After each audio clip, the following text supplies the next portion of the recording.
Supreme court میں توشاخانہ case میں بانی پی ٹی آئی کو الیکشن لڑنے کی اجازت سے متعلق سماعت عدالت نے الیکشن کمیشن کو نوٹس جاری کرتے ہوئے کیس غیر معینہ مدت تک ملتوی کر دیا ہے۔ سماعت کے دوران ججز اور وکیل کے درمیان دلچسپ مکالمہ ہوا، ملاقات کی سزا مسترد کر دی گئی۔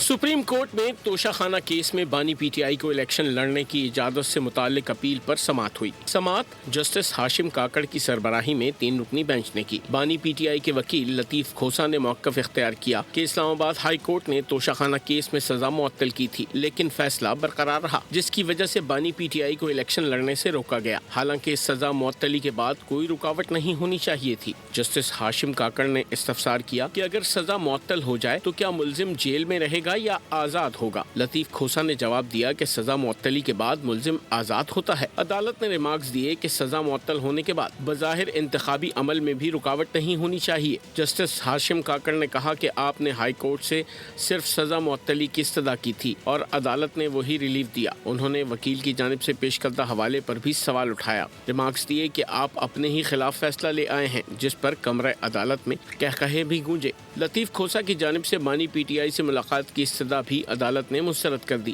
عدالت نے ریمارکس دیے کہ سیاسی باتیں پارلیمنٹ میں کی جائیں، جو معاملہ عدالت کے سامنے مقرر نہیں، اس پر حکم جاری نہیں کیا جا سکتا۔ عدالت نے الیکشن کمیشن اور وفاقی حکومت کو نوٹس جاری کرتے ہوئے توشاخانہ کیس کی سماعت غیر معینہ مدت تک ملتوی کر دی، جبکہ سائفر کیس میں ضمانت منسوخی سے متعلق معاملہ بھی غیر معینہ مدت تک مؤخر کر دیا گیا۔